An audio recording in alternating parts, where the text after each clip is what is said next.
Hi. Hello, welcome to Bookishrealm. If you're new here, if you're not, thank you for being here. Welcome back. So today, as you can see from the title of this video, we are here to talk a little bit about my toxic book traits or my weird bookish habits, however you want to phrase it. This is the patron pick for the month of November. We ended up having I don't even remember what the selection was for the month of November. November was November, and I'm just gonna leave it at that. November was November. And with that being said, we're almost at the end of the year. It has been a year. I know I said this on Tuesday, but dang, it's been a year. Anyway, let's jump into this video so we can go ahead and talk about, I don't know how many I have listed here, but I realize I have some traits that are it's 9. It's very 9. It's very 9. It's 9, and it's very interesting. When I sat down and I thought about like some of these y'all may not even consider to be toxic, but I'm like, yeah, that's kind of slightly like, it's kind of like red flaggish in the book community, but we're just going to go with it. Okay. Trait number 1, don't you ever ask me to borrow anything out of my library. Don't ask me for shit. Don't ask me if you could even sit here and read anything. I don't want you touching my stuff. I don't want you breathing over it. Nothing. It's for viewer only. You're just looking. Do not touch my shit. And so I literally do not like people coming in here and touching my library. Don't even begin to ask me to borrow anything. Nothing. You can look, you can ask me about something, and you better go to the library or purchase your own title. This is for people who live around me, clearly. I don't like that. And the reason why, okay, I had some first edition copies of some stuff that I let a friend borrow, and I was young. I was naive. I was in high school. Do you think I ever got those books back? No, baby. I am still dealing with the issues, the psychological issues that I developed from someone not giving me my first edition copies of books back. And this is before I realized like how invaluable those items were. And now here we are. And I don't have those items any longer. So when I posted pictures on my personal, like my private social media pages, people were asking me like, oh, do you have a checkout policy? There is no checkout policy. And I almost wanted to say in library use only. You know how they have those books, the library, where they're only in library use, but there's no in library use either. You come, you look, you drop your jaw, you're like, oh my gosh, that's beautiful. And then you don't do anything after that. The second toxic trait, I borrow lots and lots of things from the library. And I mean lots. I have a library card, my child has a library card, and I check out tons of things knowing that I'll never read them. I don't know why I do that. I returned a stack of like 10 or 15 things this week, no intention on ever reading them. I think maybe because like I may read a summary of something and I'm like, oh, I want this. And then because I know I can get it, I just get it, knowing that I'm not going to read this. I'm just going to keep renewing it. I'm never going to read it. I really do feel like it's that feeling, that rush, that need to buy, that rush that I'm like, oh, I need to buy it. And then when I check it out, it's like, it's kind of eased. And describing this sounds really horrible. It sounds really, really horrible, but it does curb my appetite for purchasing books. But I often check out things that I'm like, I'm never going to read this. I just want it to have it. And now I have it, and now it's like, it's fine. It can go back. That's horrible, but it's reality for me. The third, which I think is very true of all librarians, but I am ashamed to say, I work at the library and I never return stuff on time. This is why I always tell patrons, don't panic. If you don't return stuff on time, we don't either. I've been fined hundreds of dollars for stuff I haven't returned on time, and I'm there every single day. This is not the 1 week or every couple of weeks occasional visit. I'm literally in the building next to the check-in pad every single day. All I have to do is put said items in my book bag, go to my place of employment, and check the items in. Do you think I do that? Absolutely not. I'm late all the time. I can't tell you how many times I have been fined ridiculous amounts of money because that item has eventually gone into like still out, lost, no longer like, you know, you're overdue by like a month type of situation. So there's that. I know a lot of libraries are fine free, but they still will charge you if you like lose an item, like an item is considered lost or damaged, or like it's still out, like you just haven't returned it and it's extremely overdue. I don't really have an excuse. I wish I had an excuse. My mother tells me that it makes absolutely no sense, and it doesn't. It doesn't make any sense that I just don't do it. I will literally, it gets even worse. I will literally put the books on the table, on the dining room table, y'all. I will put the books on the dining room table. Do you think that I walk out this door with those books? I don't. I let them sit there and I just look at them every single day. I don't know what that is.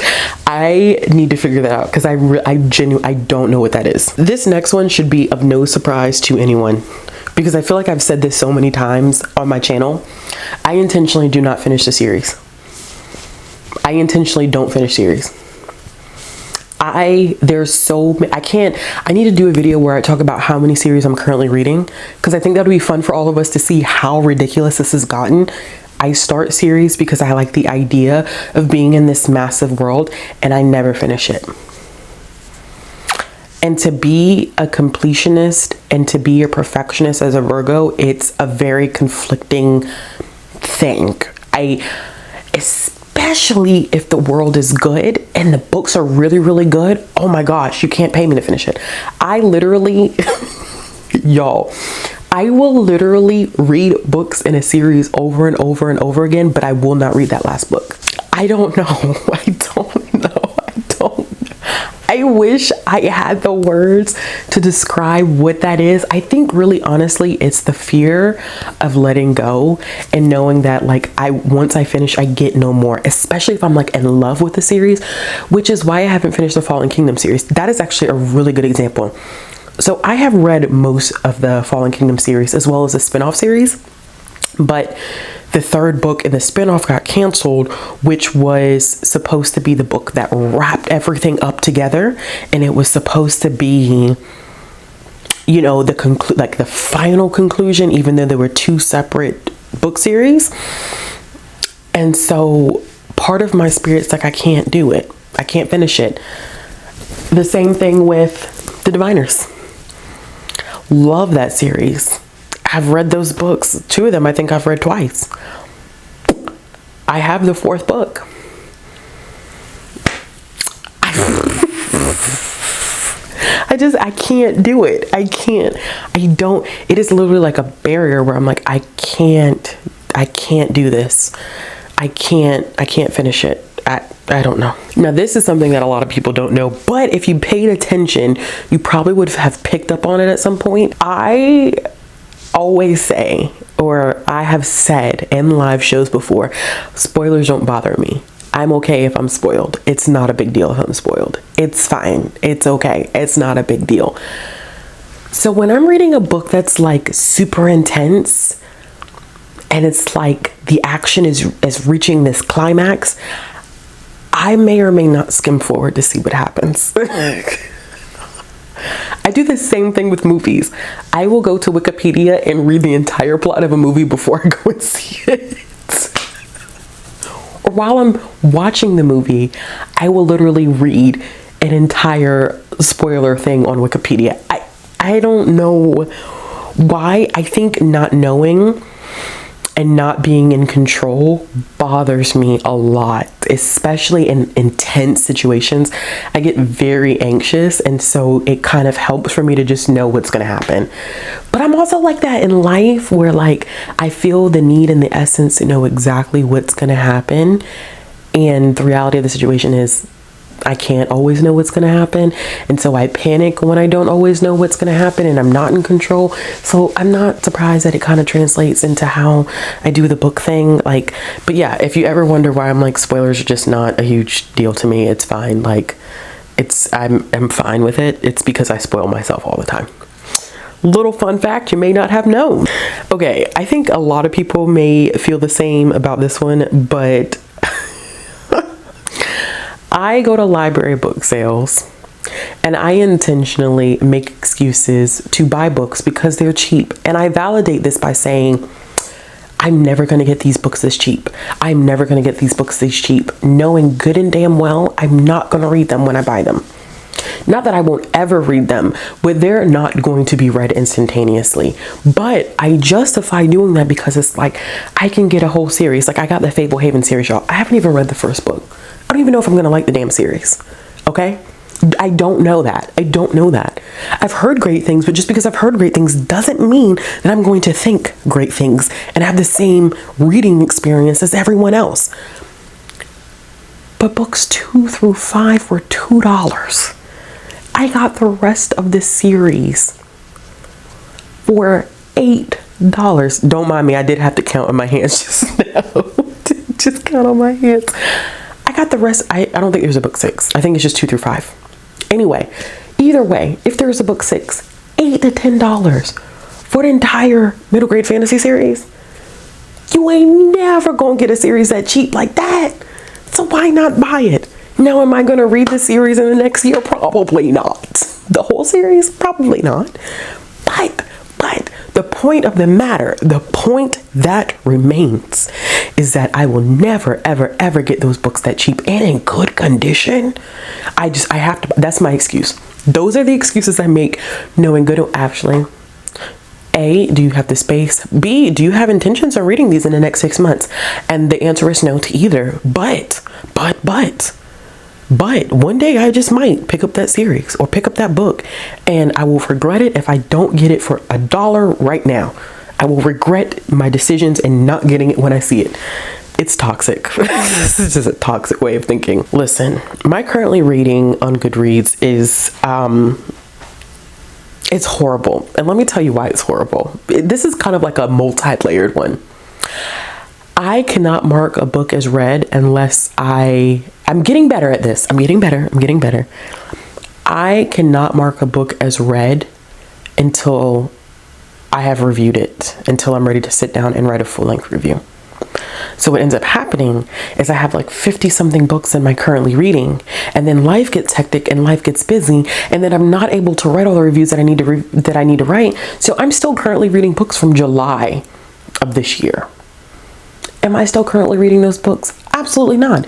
But there's something about the fact that I have to mark it at 99% to know when I finish the book, because I have to sit down and write my full-length review, and I can't mark it as read until I have that review, until I'm sitting down. I've had to let that go, because at one point I think my currently reading was like 60 something books, and I was like, girl, ain't no way that you finna sit down and write 60 something reviews. So what I had started doing was, like, if I had reviewed it on the channel, I just went ahead and shared the YouTube link on Goodreads. It is horrible. I'm gonna have to figure out a better system come next year, because this system is broken and it's not working and it's unhealthy. Y'all know this one about me. But I think I'm coming to grips with it. I read emotionally draining books because I think I like to just feel everything. It's not that I don't feel anything, because my life is enough that I feel a lot of things, but I think I just want to feel such an emotional connection to books that for some reason I think that I can't get that out of like a book that just is not emotionally draining, which is not true. That's why I think it's flawed logic, and it is unhealthy. Don't get me, all of it, it's very, I am here to admit first, it is very unhealthy. But for some reason, I just think that my emotional fulfillment comes from reading emotionally draining books, which it does not make any sense. I know that, I'm actively aware of that, but I gravitate towards emotionally draining things because it's like I feel something, I'm connecting to this book, and it's like, Ashley, you've connected to books before that are not emotionally draining. Like just say you like to be a sad girl and just get it over with. And the last one on this list is pretty similar to like the library one. I have a problem with Kindle Unlimited. I check out books on Kindle Unlimited just for the sake of checking them out. Do I ever read them?